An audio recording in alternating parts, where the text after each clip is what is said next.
Welcome to our last service. Ingna imong katupad, happy First Fruit Sunday. Today we are going to give our first fruits. Ingon nga atong pag-honor sa Ginoo. Sa atong first income ihatag ngadto sa Ginoo. Ang una natong abot nini nga 2026. And we know that as the first is offered, the rest is covered.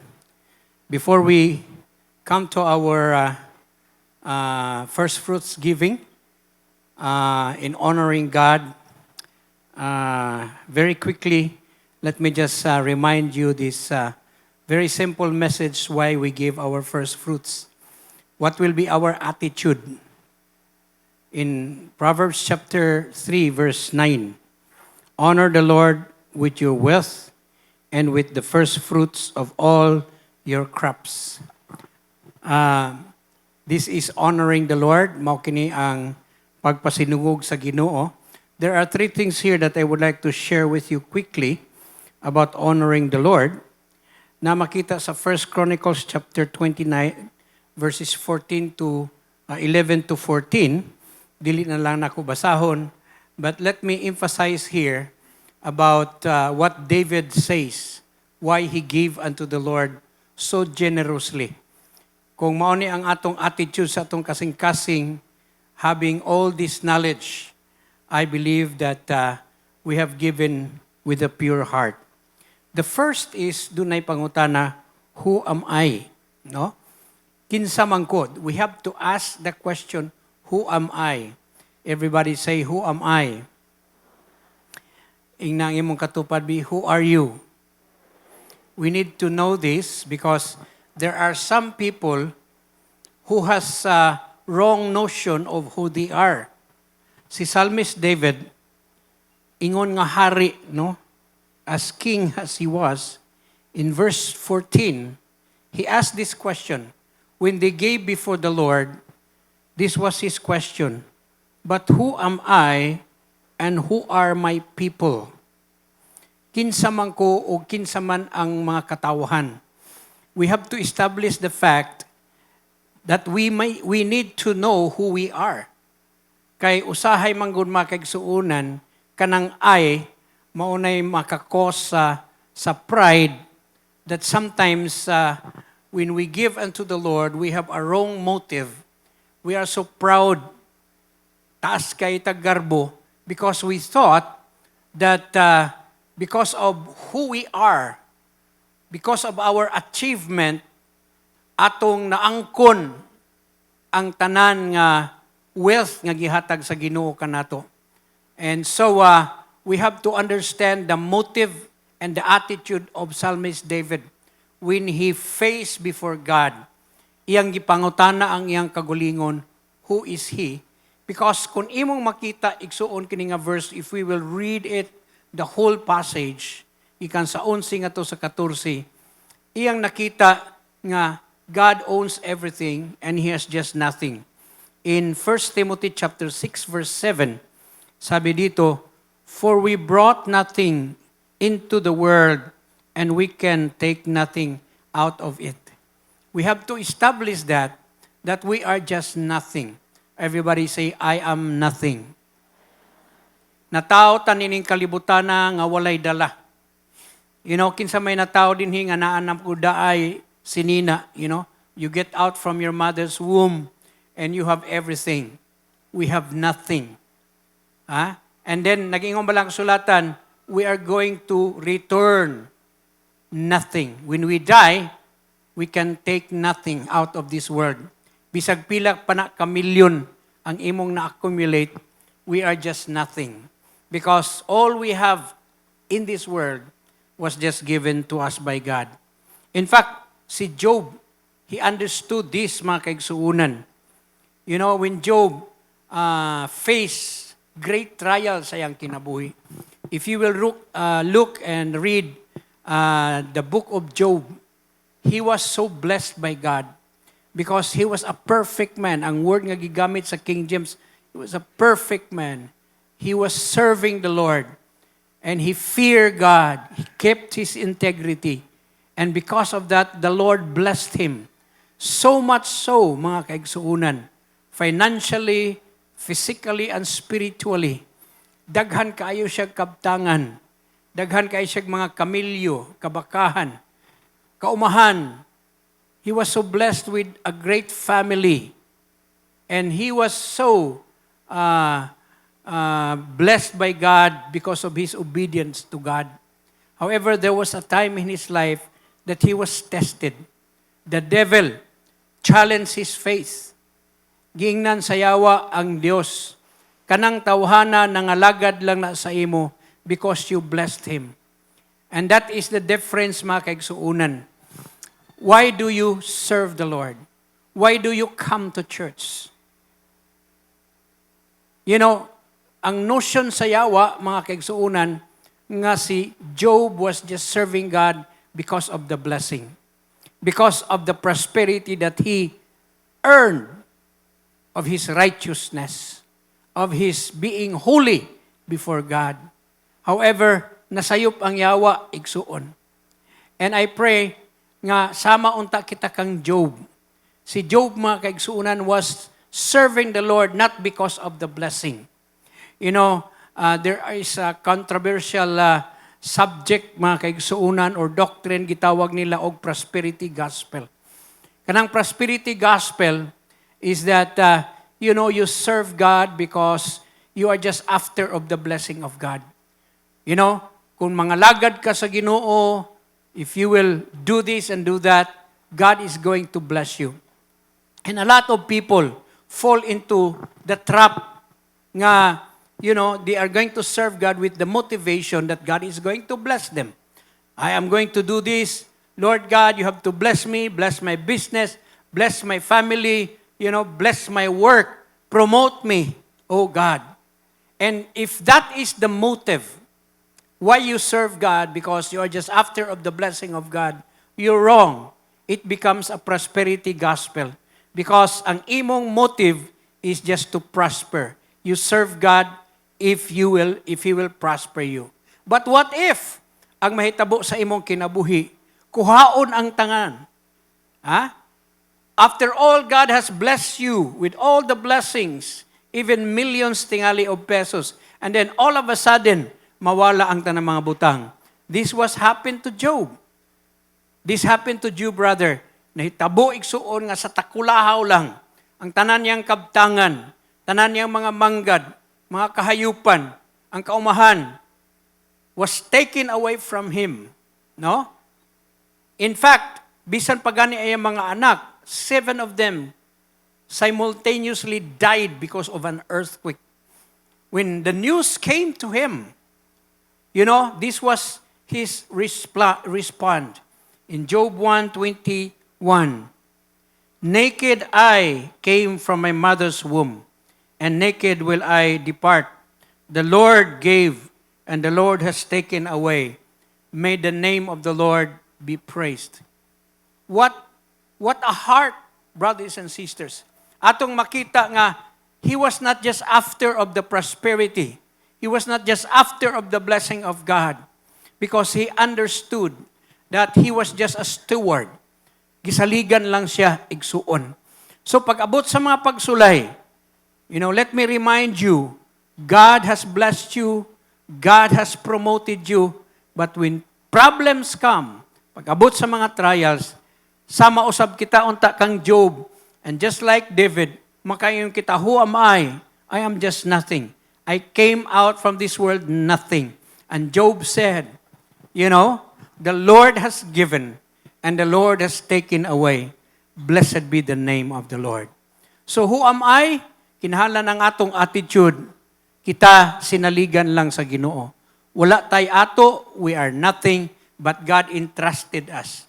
O kanang gihalad, gihatag sa Ginoo kaninyo, you've got to acknowledge that it comes from the Lord. Because ang akong point number 2 here, yours, Lord. Iyang gi-declare nga I am nothing, who am I, but yours, O Lord. Unsa may iya sa Ginoo? In verse 11, yours, Lord, is greatness and power and glory and majesty. as David was thinking, as was speaking here, he was a king. Imo ang tanang dungog, ang kadungganan, ang gahom, ug kahimayaan. You know, as a king, si David at this particular time, usa siya kadungganon nga tao. You know? He is great. Sikat siya igsuon. He was powerful. He was glorious and majestic. Pero iyang gi-recognize nga kining tanan nga iyang natama or na iyang naangkon mga kaigsuunan gikan kini sa Ginoo. You know, when God called Abraham, He promised him to bless him. He said, I am going to bless you and make you great. Mga igsuon, tingali today, we started from nothing, but God made you great. Nahimo kang bantugan, or lain nga pagkasulti, tingali sikat ka na, gibantog ka, nga kaniadto pobre karon dato na. Gibantog ka mga kaigsuunan, nga walang-wala ka noon, but the Lord has blessed you. But si David, as he started as a shepherd boy, he was just but nothing. But the Lord gave him that power and he recognized nga, Lord, kining tanan imo, gikan kanimo, majesty, splendor, everything in heaven and on earth belongs to God. Grabe, igsuon, ang tanan sa kalangitan o dinhi sa yuta, ang atong mga kabtangan, ang atong balay, our houses, our properties, bisag pila kadako nga yuta, it all comes from God. Hallelujah. Amen? Lord, yours, Lord, is the kingdom, and you are exalted as head over all. In verse 12, wealth and honor come from you. Ang atong kwarta, ang atong kadato, ug ang kadungganan, gikan kana sa Ginoo. Kung gipadato man ka sa Ginoo, it comes from the Lord. Amen. In your hand are strength and power to exalt and give strength to all. Bisan pang atong health, ang atong kusog, gikan sa Ginoo. So si David, he acknowledged that his health, not only his wealth, but his health, his strength comes from the hand of God. Kay one day, mga kaigsuunan, what if kuhaan ka sa Ginoo og kusog? Dili ka na makatrabaho, dili ka na, maluya ka na, dili ka na makalakaw. You know? So David was just thankful that every day, the mercy of God is renewed. So ang tanang kusog, bisan pa nga atong kusog, atong life, comes from the Lord. So remember, ang atong attitude, unsa gani? We are nothing, but God owns everything. Hallelujah. Amen?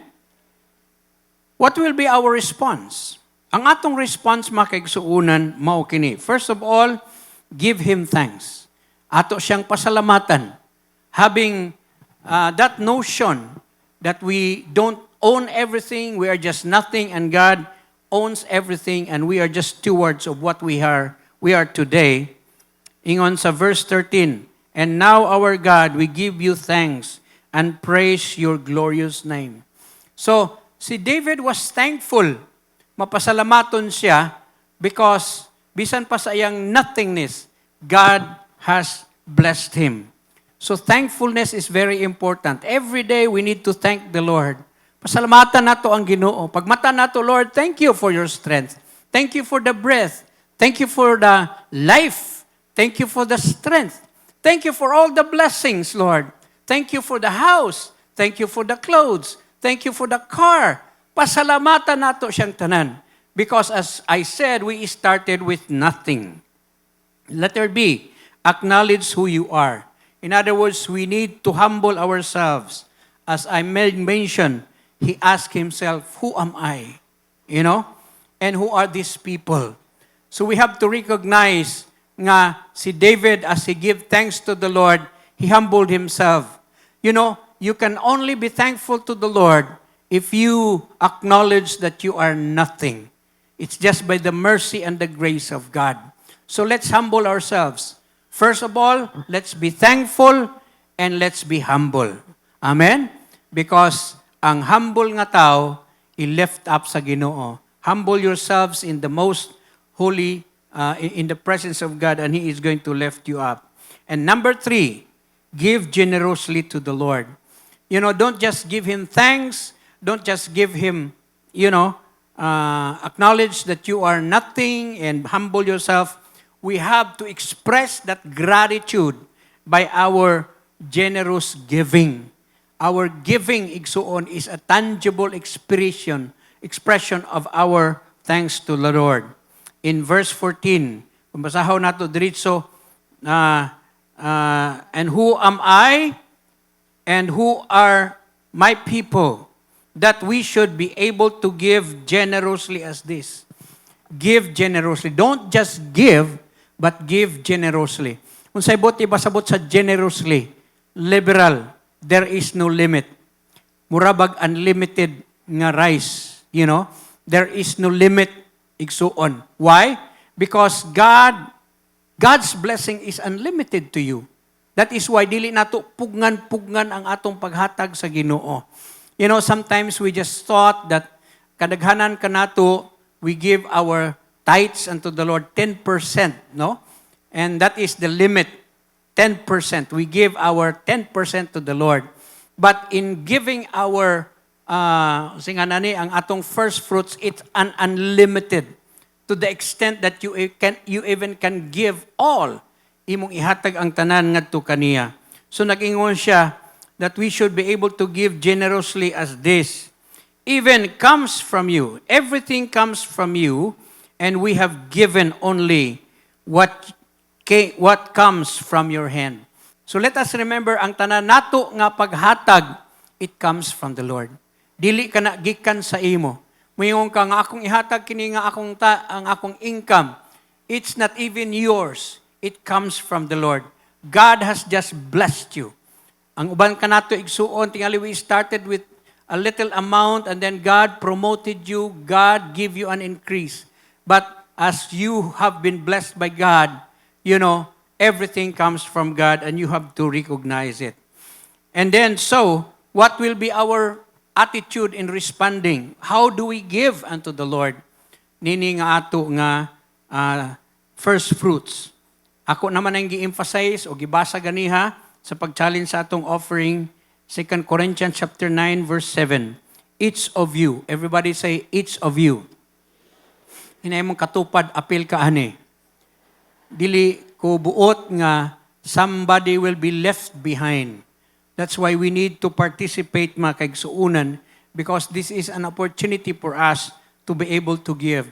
Ang mga Corinthian believers, they were not just that rich, they were actually poor. But when Paul challenged them to give for the work of God, kiingnan gani sila nga exempted lang mo, kay dili mamo dato, no, mga pobre mamo, para lang ni sa mga dato. But the Bible says that they insisted. They don't want to be left behind. Ilang gipugos si Pablo nga we must participate in giving. So nag-ingon si Apostle Pablo, each of you must give what he decided in his heart to give, not reluctantly or under compulsion, for God loves a cheerful giver. This must be our attitude. When we recognize that we are nothing and God owns everything and we are just but the stewards, this will be the attitude of our hearts as we give unto the Lord. First, give with a grateful heart. Mapasalamaton nga kasing-kasing. Mao na ang gitawag og thanksgiving. Naibaba mo ang thanksgiving, duha na ka word, thanks o giving. Okay, you cannot give thanks kung dili ka maghatag igsuon. So give with a grateful heart. Mapasalamaton nga kasing-kasing. So we have to give heartily, kinasing-kasing nga paghatag. In other words, you have to give out of love. Pinaagi sa gugma. Number 2, give not reluctantly. Dili kita mag-alanganin sa paghatag. Why? Because we understand that everything that comes to us, God just give it to us in our hands. And then, not under compulsion. Kining giving our first fruit is not compulsory, you know?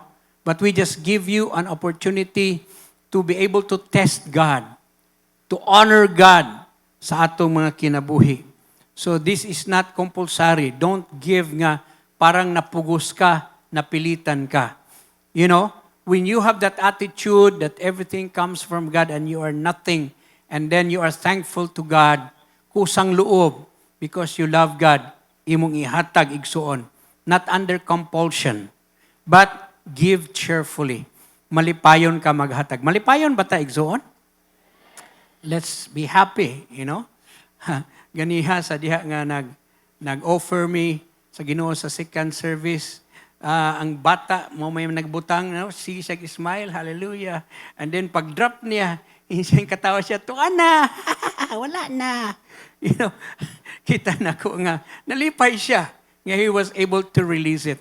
Because sometimes, when you give unto the Lord, especially when it hurts, kana bitong saktan ka nga maghatag, nga perting dakua.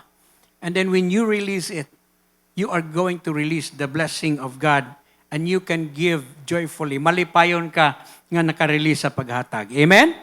So today, let's be ready. Kuhaon nato ang atong mga first fruits offering. And let's, ako nang tawagon si Pastor PG o si muanhi sa tubangan, igsuon. And then we are going to declare. Magdeklarar kita. Amen. Are you ready, mga kaigsuonan?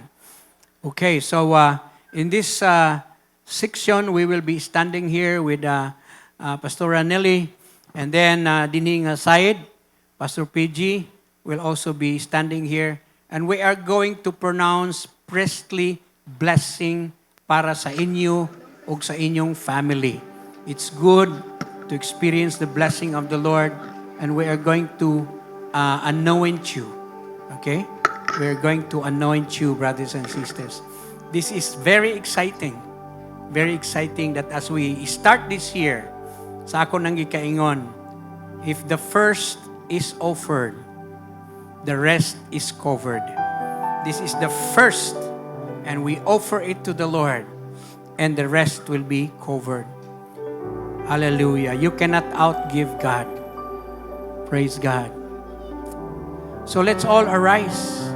Manindog tang tanan mga kaigsunan. Kuhaon na nato daan, gunita nato ang atong mga first fruits envelope.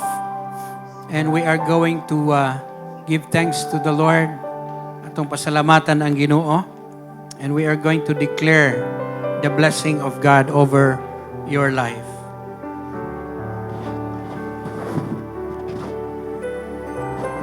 Let's just sing that song first. You have been faithful. I love you, Lord. Oh, your mercy never failed me. And all my days have been held in your hands.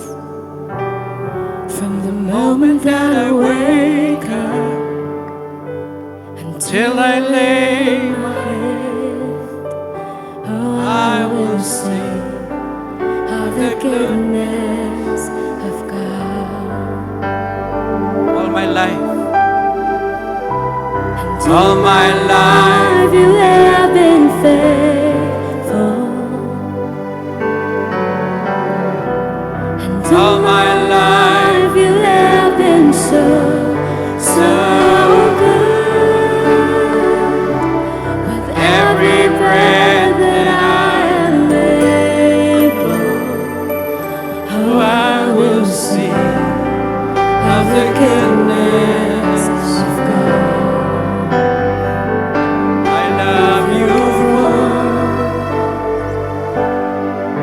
You have led me through the fire and the darkest night. You are close like no other. I've known you as a father. I've known you as a friend.